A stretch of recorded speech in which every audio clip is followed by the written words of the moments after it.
আচ্ছা, কি এমন কথা যে যা আমারে কইতে গেলে তোমারে এত ভাবতে হইতেছে? তাছাড়া আমাকে ভিতর এখন কি এমন কথা বাকি আছে?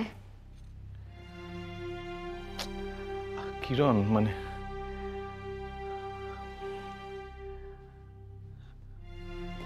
আমি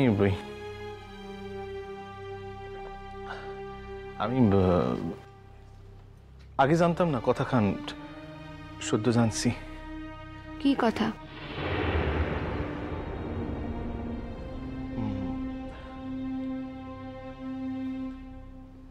কথা খান শোনানোর পর তোমার হয়তো আমাগো পরিবার সম্পর্কে সমস্ত ধারণা ভাঙা যাইব।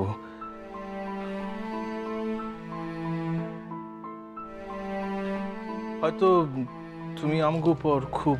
আচ্ছা, কামের কথাখান কইবা নাকি শুধু আজুরের কথা কইয়া যাইবা? আমার হাতে কিন্তু বেশি সময় নেই। আমার সম্মুখে হাজার খান কাম পইরা আছে, আর কাম সেরা হইয়া গেলে আমি একটু দাদা নিকট যাবো। দাদা শরীরখানো তো দিন দিন মন্দের দিকে যাইতেছে। কত ওষুধেও কোনো কাম হইতেছে না।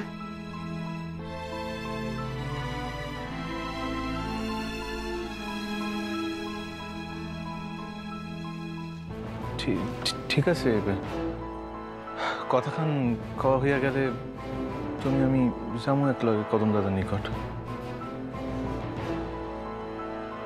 আচ্ছা বেশ, তাইলে কথাখান তো আগে কও। হ্যাঁ, কথাখান হইল এই যে আমি কিরণ, আমি আমার পরিবারের এক গোপন সত্য জানছি সম্প্রতি।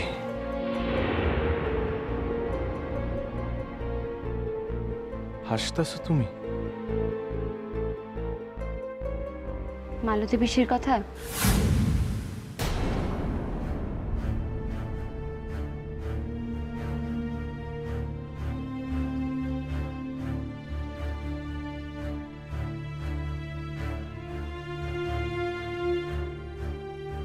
কি হইল?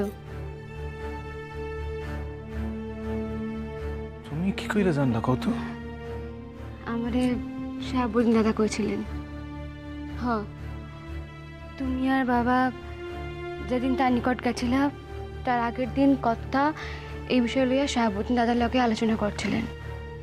তিনি তার পরামর্শ জানতে চেয়েছিলেন এবং তখন শাহাবুদ্দিন দাদাই করেছিলেন যে এখন সময় আসছে সত্যের মুখোমুখি খাড়ানোর।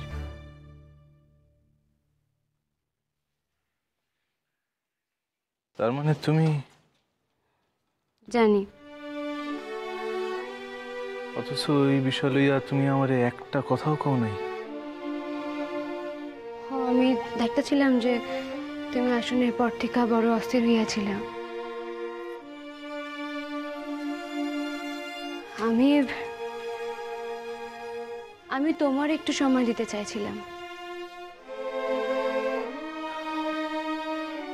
আমি কেন অস্থির হইয়াছিলাম তুমি জানো? জানি। কেন কও?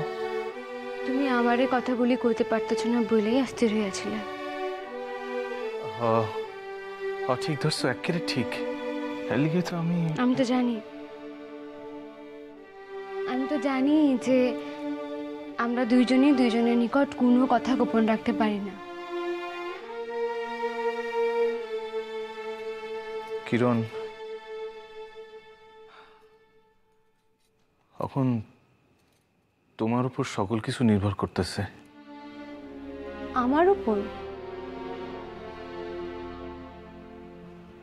হ, মানে কিরণ, আইজ মালতী পিসির ভবিষ্যৎ খান তোমারই উপর নির্ভর করতেছে। আমি কবে কি কইরা এত প্রয়োজনীয় হয়ে উঠলাম জানি না যে আমার উপর একজন মানুষের ভবিষ্যৎ নির্ভর করতেছে।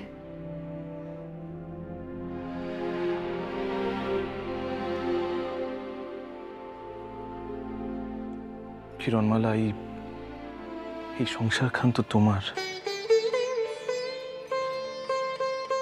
মানে তুমি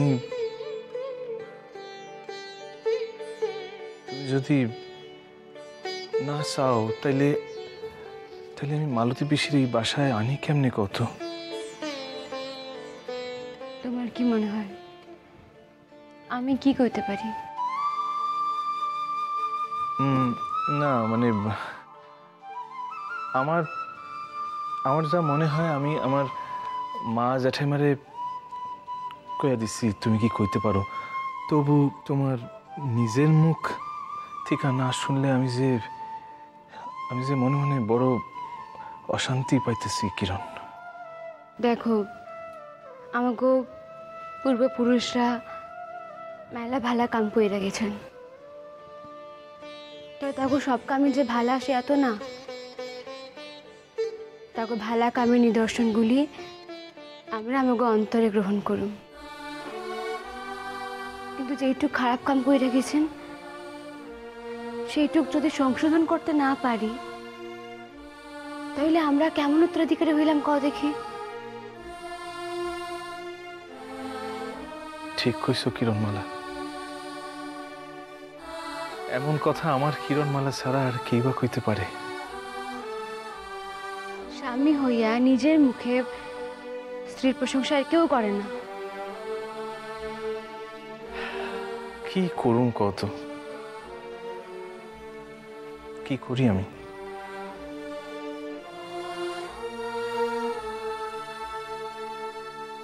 তুমি যে আমার প্রশংসা করণের লাখানি বউ, এমন একখান বউ কয়জনের কপালে জোটে তুমি কত? এই তো সেই বউ যার লিগা জনম জনম ধরে অপেক্ষা কইরা থাকা যায়। মালতী পিসিরে কবে আনছো? তুমি যাবে কইবা? আচ্ছা বেশ, তাহলে দাদা একটু সুস্থ হইয়া উঠলে তুমি আমি মানে আমরা একলগে যাইয়া তারে এ বাসা লইয়া আসুন। জানো কিরণ, এও একখান বিপ্লব। এতদিনের সামাজিক লজ্জা সংকোচ অপরাধ বোধে দূরে সরাইয়া একজন মানুষের প্রাপ্য মর্যাদা, তার প্রাপ্য সম্মানটুক আমরা তারে ফিরিয়ে দিতে পারতেছি। হ্যাঁ, কিন্তু হেলিগা জানি আমাকে মনে কোনো অহংকারের জন্ম না হয়। আমাকে মনে রাখতে হইব যে আমরা অত্যন্ত একখান সাধারণ কাম করতেছি, যেই কাম আমাকে মেলা আগে করা উচিত ছিল কিন্তু করা হয় নাই, সেই কাম।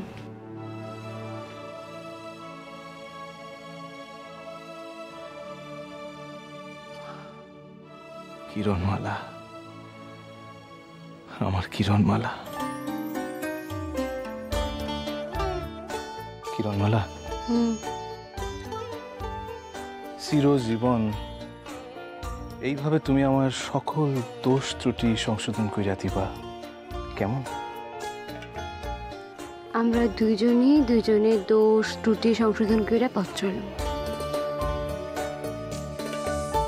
হ, ঠিকই কইছো।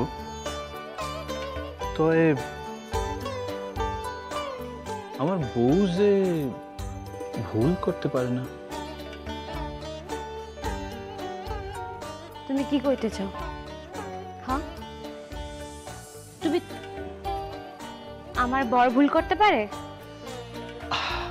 আমি আমার বউয়ের কথা জানি, তোমার বরের কথা আমি কি কইরা কই কত?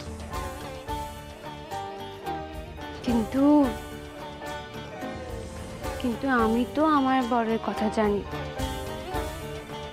তার পক্ষে কোনো ভুল কাম করা সম্ভবই না।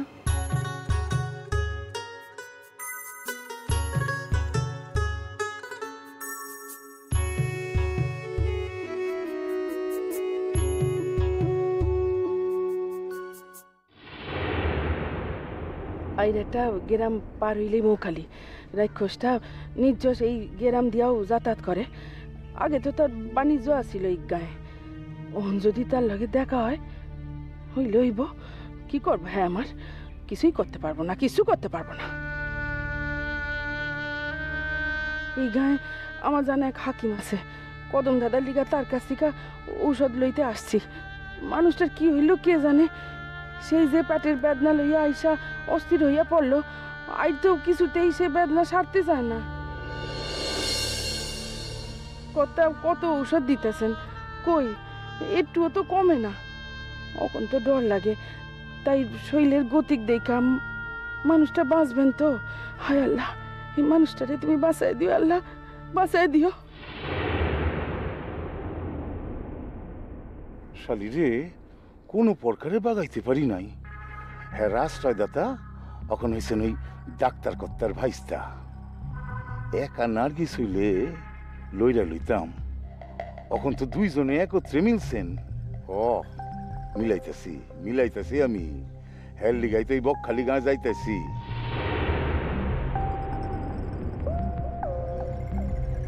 আচ্ছা, এই গায়ে মুরাদ সুজদা দুই ভাই আছে না? পহা পাইলে তারা পারে না এমন কোনো কাম নাই।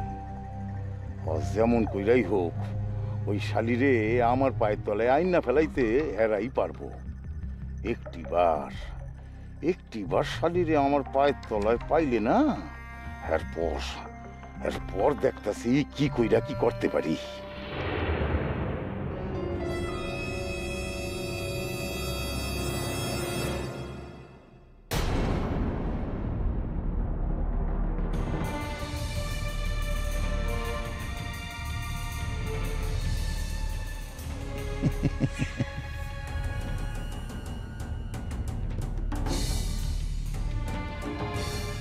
ফিরোজা,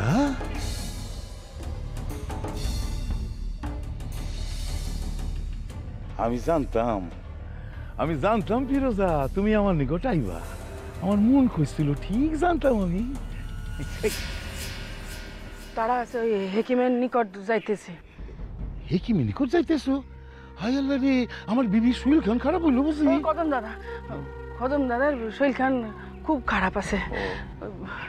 হেকিমের নিকট যাইতেছি, 2 দাগ কবিরাজি ওষুধ লইব বইলা তারা আছে। পচারও কদম দাদার অবস্থা খান ভালো না। এই আমার অবস্থা কেন তো ভালো না ফিরোজা? আমার প্রথম বিবিরে আমার নিকট আননের লিগা এই যে আমার যুদ্ধ করতে না আমার শরীর খান তো কেড়ে কাইলু এসেছে। এর লিগা তো আমিও যাইতেছি ওই হেকিমের নিকট। তাই না, এখন তো আর যাইবার লাগবো না। এখন তো পড়ছে আমার প্রথম বিবি, নিজে হাইটে যখন পড়ছে তখন তো আর না কইলে তো চলবো না ফিরোজা। না কইলে চলবো কেমনে? আমি তো অখনই এই গ্রামে বেবাক মানুষের ডাইকা কমু, এই দেখো আমার প্রথম বিবি। এর পরানটা তো আমার কাছে পড়ে থাকে, তাই সে চুপি আইসে আমার লগে দেখা করেন লেগে এই গ্রামে। ওই ডাক্তার কর্তার ভাই তার ভয়ে হয়তো আইতে পারে না। ডাক্তার কর্তার ভাই তাই এবার ভয় দেখে আসছে যে আমার নিকটে আইলে এই নাকি আমার ক্ষতি করে দিব। মিছা কথা কইও না কাবুল সাহেব, এই রূপ মিছা কথা কইও না। না, আসলে আমার বিবি আমারে খুব ভালোবাসে, তো পরাণের অধিক ভালোবাসে, তার লিগাই তো এসে আইতে পারতেছে না। কিন্তু সকলে চাচাইয়া কমো। তুমি একখান জানোয়ার, একখান মিথ্যাবাদী, চাচাইয়া কমো। চিল্লাইবা? চিল্লাও, কার গলা জোর বেশি ফিরোজা, তোমার না আমার? আমি তো তোমার উপর দিয়া দ্বিগুণ করে চিল্লাই কমু। শোনো ভাই, আমার বিবি আমারে এমন ভালোবাসে না, আমার লিগা সে করতে পারে না এমন কোনো কামই নাই। আরো কমু ডাক্তার কর্তার ভাই তো আমার বিবির ওপর আবার একটু তার লিগাই তো সে আমার নিকট আইতে পারতেছে না। আর দেখো, আমি কিন্তু অকণিতারে ফিরে লয়ে যেতে চাই আমার নিকটে। এই হ্যাঁ রে, আমার নিকট লয়ে যেতে চাই। মাইরা ফেলামো কাবুল শেখ, তোমারে একেবারে শেষ কইরা ফেলামো আমি। কি ভাবতেছো তুমি? এই সকল মিছা কথা কইরা আমারে তুমি ফাঁসাইবা, তাইলে না আমি তোমার। ফিরোজা গো, একবার যখন তোমারে পাইছি, একবার যখন পাইছি আমার এলাকার ভিতর তোমারে, একবার যখন আমার মুঠার ভিতর তোমারে পাইছি, তখন তো তুমি আর বাচ্চা না, তখন তার ফিরে যাইতে পারবে না তুমি।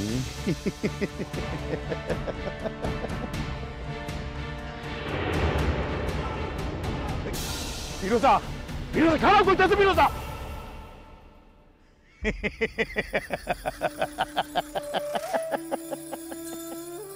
পলাইতে পারবা না ফিরোজা, চেষ্টা কইরা কোনো লাভ নাই, বেবাক চেষ্টাই বৃথা। কদম দাদা সাইদের অসুস্থ, ঔষধ খান লইয়া তার নিকট আমার পৌঁছাইতে দাও। আমি কথা দিতেছি, আমি ঔষধ খান দিয়েই চলে আসুম। আসুম গো, কথা দিতেছি।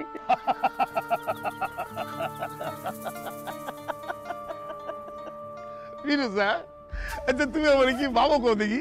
আমি পোলাপান, হ্যাঁ, হাত ঘুরাইলে নাড়ু দিবু, নাড়ু। আমি কিন্তু তাইলে চেঁচাইয়া লোক জড়ো করুম, হইয়া দিলাম। চিল্লাইবা? হ, চিল্লাও চিল্লাও চিল্লাও, যত পারো চিল্লাও। আরে আমি তো এই চাই, যত পারো চিল্লাইয়া বেবাক মানুষের জড়ো করো। ইয়াতে তো আমারই বালা, আমি তো বেবাক চিন্তাই কাকু। শুনেন শুনেন ভাই সকল, আপনারা শুনেন, এই আমার প্রথম বিবি, এরে আমি বাসায় ফিরে এলে যেতেছি, হেলদিকাই দিদি চিক করে দিয়ে আপনাদের ডাকতেছেন। চিল্লাও ফিরোজা চিল্লাও, যত পারো চিল্লাও।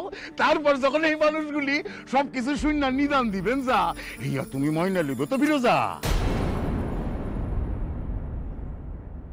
শোনো ফিরোজা, একাই থাকো আর নানা মানুষের ভিতর থাকো। একবার যখন তোমারে আমার বাগের ভিতর পাইছি, আমি ছাড়ুম না ফিরোজা, কিছুতেই ছাড়ুম না। কইতেছিলাম ওই কদম দাদারে ঔষধ খান দিয়াই চলে। থাম থাম শালি, একের থাম।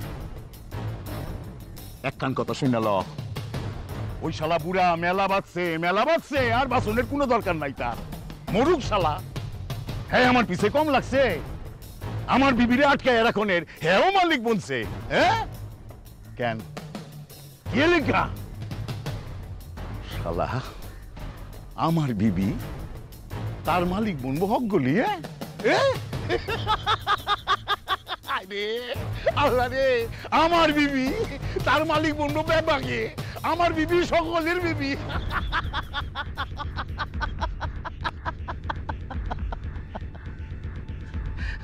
সুপ মারো কাবুল শেখ, কইতাছি একেবারে সুপ মারো। জিপ খান না কইসা পড়বো জিপ খান। কি ভাবতেছো তুমি? এইসব কথা কইয়া আমারে বাঁধবা, তাহলে মনে রাখো তোমার পরাণ খান আমার হাতে যাইব কিয়া। কথা খান মনে রাখো কাবুল শেখ।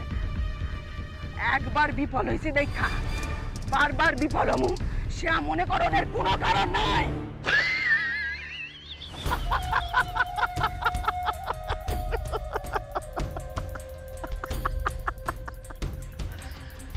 শুন চালি, ভালা করে কান খুলে শোন।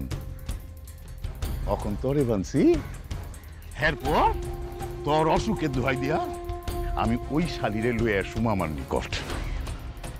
আমার বিবি থাকতে একদিনের লিগা তার কাছে আমারে ঘেঁচতে দেয় নাই। এই অপমান আমি কোনোদিনও বলুম না।